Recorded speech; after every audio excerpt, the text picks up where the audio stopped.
saludar a Federico Pastrana, que es economista, es consultor y que sigue especialmente cuestiones de salario, ingresos y puestos de trabajo, que tiene el gusto de atendernos. Así que, Federico, ¿cómo estás? Aquí te saluda Mariano Bender y Joaquín Mújica Díaz desde el lunes otra vez. ¿Cómo estás? Hola, ¿cómo va? ¿Qué tal, Federico?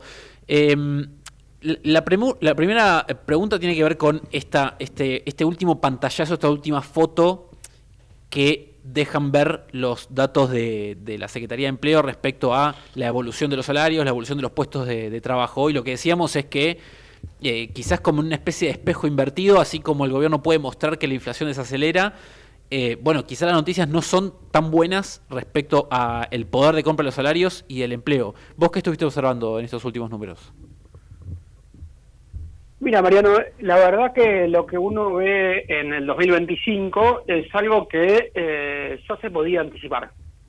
Nosotros lo que estábamos viendo a partir de los datos de paritarias, que son datos que permiten adelantar lo que sucede con los salarios de la gran mayoría de los trabajadores, sobre todo los trabajadores del sector privado registrados, que son los datos que está citando. Lo que nosotros estábamos viendo es que las paritarias durante 2025 tenían una pauta salarial que estaba por debajo del 2%. Entonces ya podíamos anticipar que si la inflación no daba por debajo del 2%, el salario real no se iba a recuperar. Con lo cual, cuando nosotros vimos que los acuerdos salariales se firmaban entre los sindicatos y las cámaras en esos niveles, dijimos, bueno, esto es muy difícil y hay una especie de tendencia al estancamiento. Es decir, si la inflación se mantiene entre 1 y 2%, los salarios no van a seguir creciendo. Y efectivamente eso es un poco lo que sucedió. Ahora, lo otro que pasó es que la inflación se aceleró en marzo. Y como se aceleró a raíz del cambio de régimen cambiario que hizo el acuerdo, en el marco del acuerdo con el fondo, eso lo que terminó haciendo es que los salarios cayeron. ¿Sí? Y esa tendencia que vos estás nombrando, que es lo que pasó en los primeros meses del 2025, es una combinación de las dos cosas.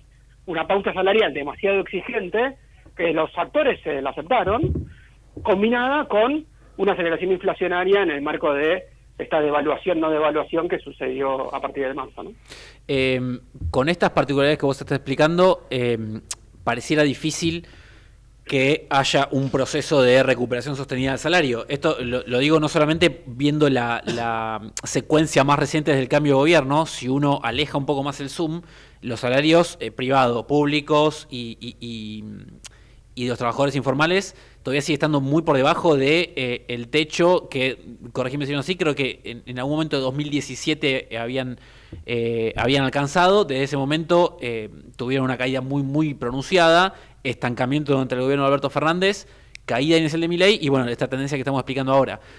Pareciera que con estas características que vos describís, ¿cómo podría el salario sostenidamente mejorar y recuperar todo eso que vino perdiendo en los últimos años? Bueno, mira, la respuesta tiene varios componentes, ¿no? Una cosa muy importante a tener en cuenta es que durante el gobierno de Milei, la forma que tuvo de crecer el salario real no fue a partir de negociaciones o salarios que fueron creciendo cada vez más en términos nominales, es decir, que se negociaba un mes 1, otro mes 2, otro mes 3, otro mes 4%, sino que fue una combinación de una caída muy rápida de inflación con aumentos cada vez menos importantes, es decir, se negociaba a principios de 2024 en torno al 18%, después se negoció en torno al 7% y se terminó negociando al 2%. Ahora, como la inflación fue cayendo muy rápido, lo que pasó es que hubo una recuperación muy grande del poder adquisitivo, como vos bien dijiste, después de una caída muy grande. ¿Sí? Es decir, tuvimos dos procesos históricos, una recuperación muy grande, pero también una caída muy grande a inicio de 2024. Entonces, eso es elevada volatilidad, ¿no? Le llamamos en economía. O sea, baja muy rápido y crece muy rápido. Ahora, como vos bien decís, mirá, cuando yo veo la película entera, lo que pasó es que efectivamente una contracción muy grande del salario real, histórica, y una recuperación histórica, pero yo estoy en el mismo nivel que antes. ¿Y cuál es la película hacia adelante? Bueno, mira, durante el gobierno de Milei la única forma que tuvieron los salarios reales y los ingresos reales de toda la economía de recuperarse fue bajando la inflación. ¿Sí? Vos tenías que tener necesariamente que la inflación baje mes a mes. Bueno, ¿qué pasó en el último dato? Efectivamente bajó la inflación. ¿Sí? Y fue bajando bastante, marzo, abril, mayo, bajó. Ahora, en el último dato ya está en 1,5 y la previsión que nosotros tenemos es que ese 1,5 difícilmente pueda seguir bajando, más bien parecería crecer un poco, con lo cual si las negociaciones cierran generalizadamente, como está pasando hoy, debajo de 2 puntos, lo que vas a tener es un estancamiento del salario real. En el sector que mejor perspectiva tiene, que es el sector privado registrado. dentro de las paritarias del sector público, o dentro de la negociación y el empleo público, te diría, es el peor segmento de todos.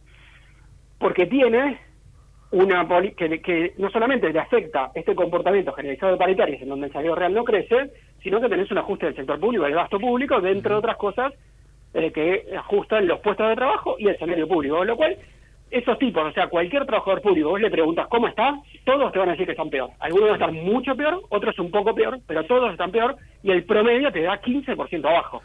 Unos están empatados, otros te dan 15% abajo. ¿Qué pasa con los informales? Bueno, los informales tienen dos formas de que el salario real pueda crecer, o los ingresos reales. Puede crecer o por actividad económica, o puede crecer porque baja la inflación.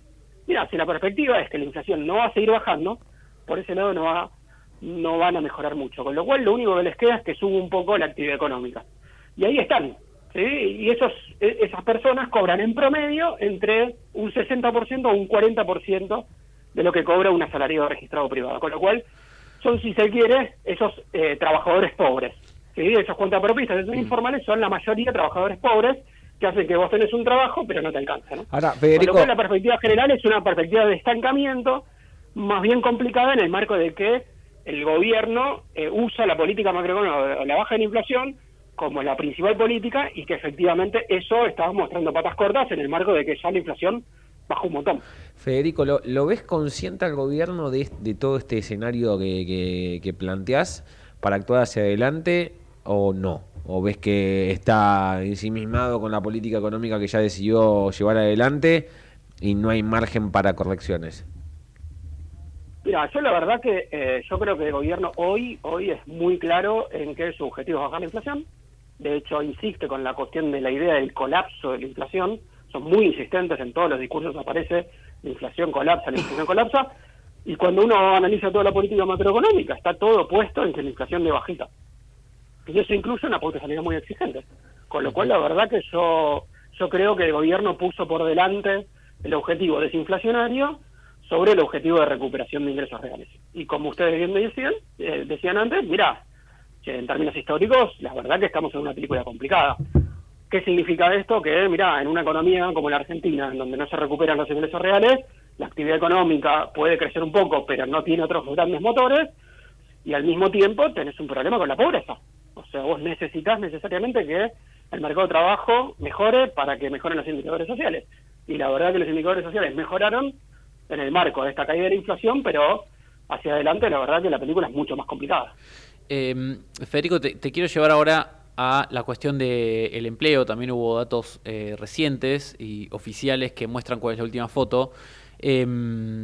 Ahí, para introducir primero la pregunta y poder comentarle al oyente qué es lo que dio este informe, y después te dejo a ver qué interpretación haces vos.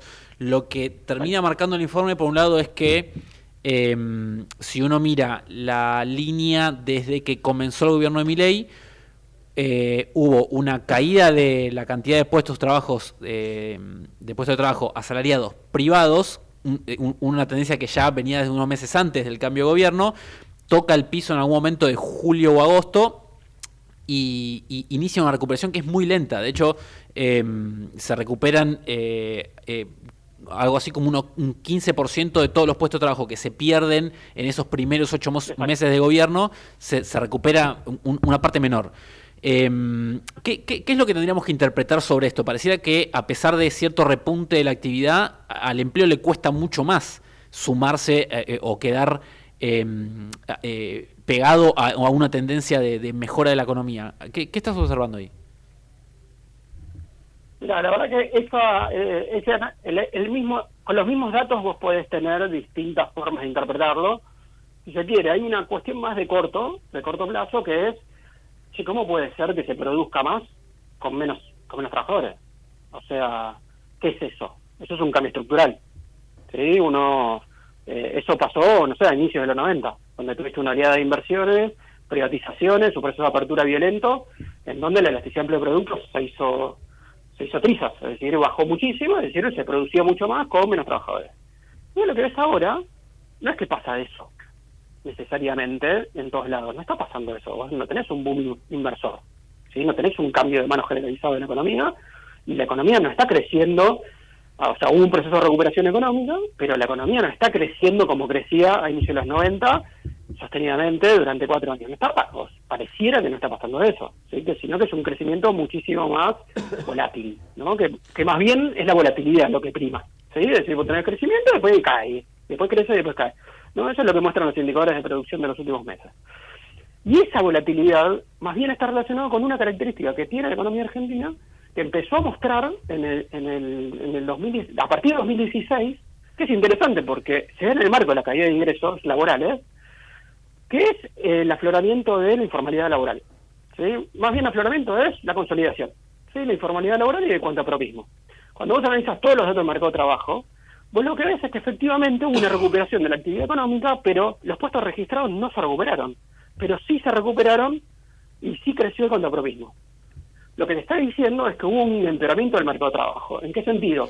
En que vos hoy tenés personas que trabajaban en el sector registrado, que perdieron su puesto de trabajo, y que de alguna forma esas personas u otras lo recuperaron en el cuentapropismo. Y eso es algo que pasaba en los 90 en otros países, no en Argentina. En Argentina, cuando perdías un puesto registrado, vos te ibas al desempleo, y te quedabas en el desempleo. Tenías problemas para volver a tener otro empleo. Ahora apareció algo distinto que pasaba más bien en México, y en otros países latinoamericanos, en donde esas personas que dejaban de tener un empleo conseguían un empleo en el sector informal. Y ahora, ¿cómo puede pensarse eso? Y bueno, mirá, vos tenés muchísimas más formas ahora de tener o un segundo empleo o un empleo en el sector informal vía aplicaciones o empleos de muy pocas horas que te permiten tener un empleo refugio, ¿no? Entonces la pregunta de este momento es que, mira, vos podés tener una mejora en la actividad económica, pero no mejora el empleo registrado, pero sí los cuenta propios. Entonces, la gente empieza a trabajar cobrando menos, en un empleo mucho más sin protección y muchísimo más flexible. ¿Por qué? Porque es lo que puede conseguir. Y entonces, eso es lo que te explica lo que está aconteciendo. Ahora, es una respuesta que tiene datos de corto plazo, sí, que es lo que estamos viendo ahora en esta recuperación, pero que puede ser pensado en esa perspectiva más larga. Es decir, un cambio estructural en el mercado de trabajo que se fue consolidando y que se da la mano de esto, del empeoramiento de las condiciones del mercado de trabajo. Es interesante eso, Federico, a la luz de si uno mira cuál es la idea de fondo que tiene el gobierno sobre qué hacer con la economía, que uno podría, en la economía real, digo, en cuestiones productivas, que uno podría resumirlo en bajar aranceles, mayor apertura económica, un dólar, bueno, con los niveles que tiene ahora, más o menos barato, depende de si son bienes, servicios, con sectores que claramente van a ser afectados. Bueno, ahí se cristaliza una imagen que probablemente tenga algunos sectores que terminen siendo muy perjudicados por todo ese cóctel, y ahí hay empleo que evidentemente no tiene forma de sostenerse, o ves que hay alguna forma de que, no sé, empleos industriales, de manufacturas y demás puedan no perder peso en favor de, bueno, contrapropismo, empleo de servicios y demás. No, a mí me parece que efectivamente vos ves los discursos, ves la sucesión de medidas, ves otros programas de estabilización de este tipo, y efectivamente tienen un componente de apertura, y ese componente de apertura está asociado a la pérdida de trabajo de puestos industriales, y esos puestos industriales en general son puestos de trabajo que pagan más que el promedio y que tienen un coeficiente de empleo registrado mejor. Y además, bueno, tienen las otras las otras características del sector industrial, que tiene más externalidades, que tiene un coeficiente de exportaciones más alto y que por lo tanto generan más mayor calidad del empleo y mayor externalidad, es decir, pegan mejor en otros sectores, mientras que en los sectores de servicios, al ser más volátiles y pagan menos, bueno, no tienen esas características y hacen que eso se pague menos y por lo tanto que haya más pobreza y peores condiciones del mercado de trabajo. Así que yo creo que ahí sí hay una cuestión más complicada, más estructural, y que, de vuelta, hay que ver cómo sigue, ¿no? Pero efectivamente, si vos haces una combinación, y eso ya se vio en otras experiencias en Argentina y en otros países de América Latina, vos apreciás el tipo de cambio, haces un programa de estabilización que baja rápidamente la inflación, tenés un veranito inicial, una expansión muy grande y una recuperación de ingresos importante, y después de repente, bueno, esperá, y después ¿qué pasa con esto? Bueno, necesita una segunda vuelta para que crezca, pero cuando crece con otras condiciones, y que muchas veces o llevan a consolidar la informalidad y bajos salarios, o llevan a mayor desempleo. Y ahí es donde están los grandes problemas. Que eso termina consolidándose si ese esquema efectivamente no logra adquirir las divisas que necesita para sostenerse y puede terminar en grandes crisis que tuvieron estos programas, no sé, el Plan Ren en el 99, el Tequila en el 94, Argentina en el 2001, etcétera. Son todos programas que tuvieron características parecidas, con mercados de trabajo diferentes, pero que tuvieron grandes crisis finales. Federico, gracias por tu tiempo y tu análisis con nosotros aquí en Lunes otra vez. Bueno, muchas gracias por llamar. Ahí estaba entonces Federico Pastrana, economista, consultor especialista en cuestiones laborales, salariales, con esta última foto.